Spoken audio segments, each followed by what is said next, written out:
Hi guys, and welcome back to our talk discussion on proving trig identities. As promised, I'm gonna take the last two examples here in this video, and then we can start discussing general solutions, which will be the last talk on trigonometry, and we will see functions later on when we discuss algebraic functions rather, not functions, excuse me.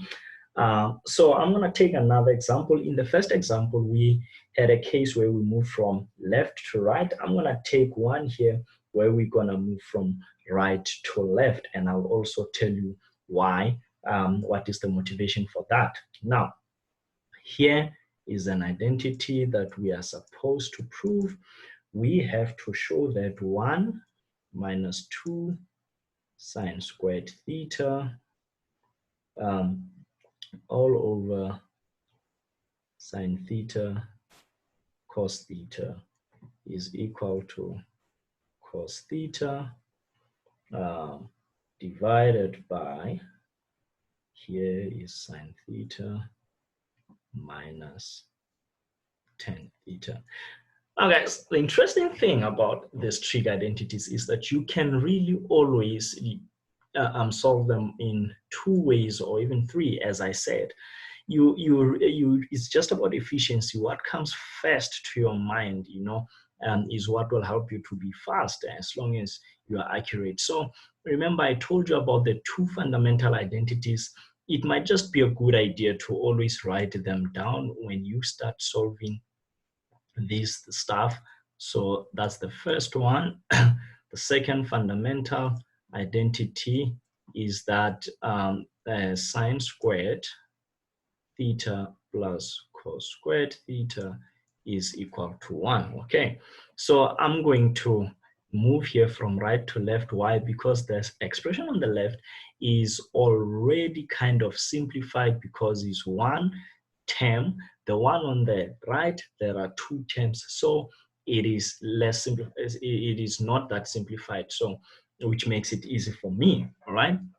Otherwise, if possible, I'll show you actually how to move from left to right as well. But in this case, I'm gonna move from right hand side to left hand side. So I'm gonna start with my right hand side. Okay, my right hand side is cos theta over sine theta minus tan theta. What is this? Well, I will start first by using the quotient identity, the fact that tan theta is sine over cos theta. This compels me to take my LCD, which is sine theta cos theta. Right there and there, I can see that I'm in the right direction because on the left side, I have a sine theta cos theta on the denominator. So if I do the arithmetic for fractions correctly here, you see what's missing there is cos theta. So that means cos theta must multiply cos theta. What's missing here is sine theta. So that means sine theta must multiply sine theta. Then I have cos squared theta minus sine squared theta all over sine theta cos theta.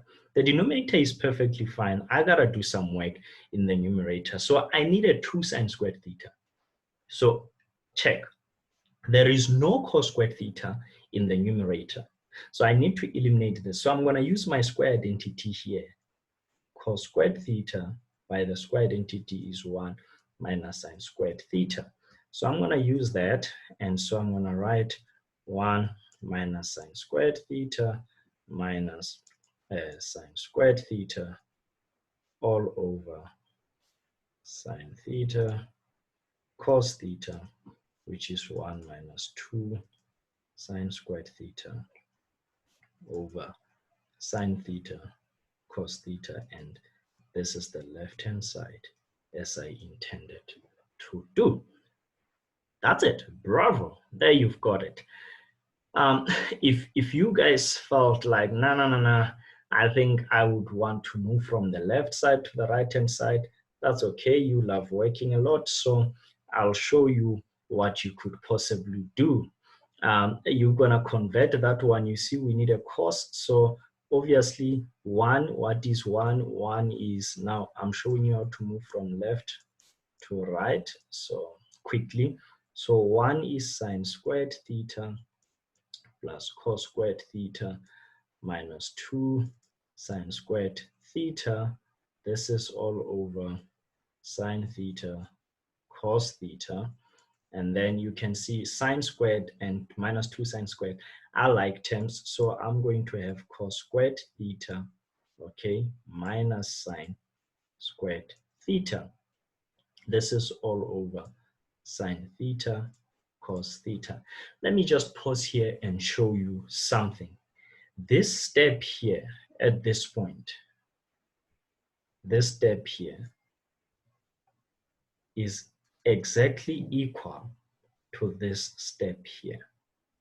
Now, what am I saying to you?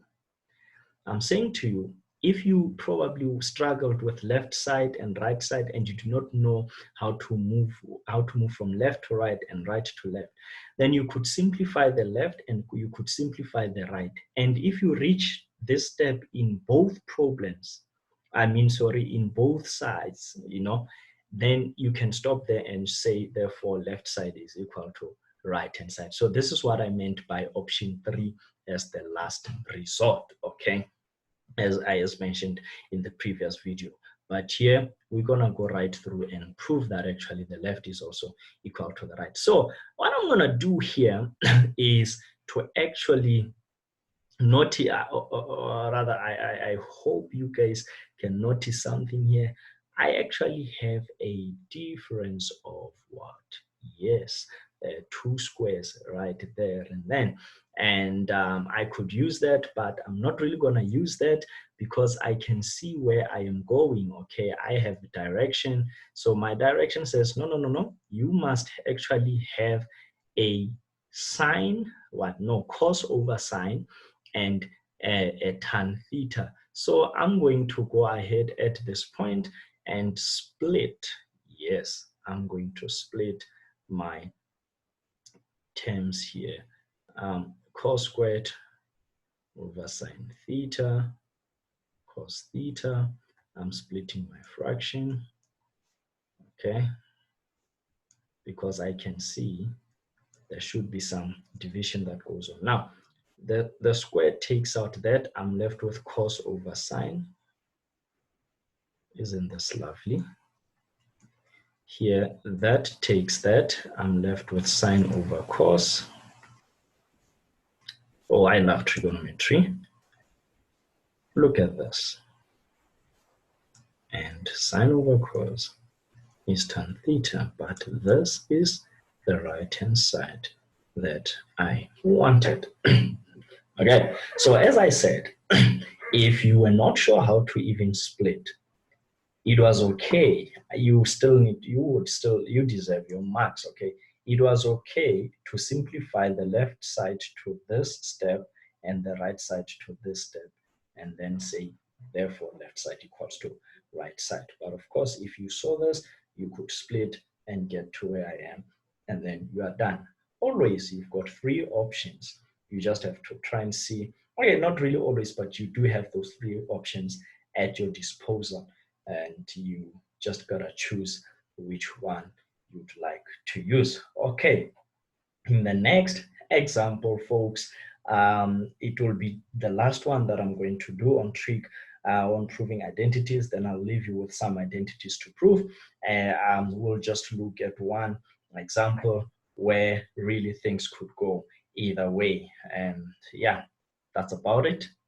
Tune in.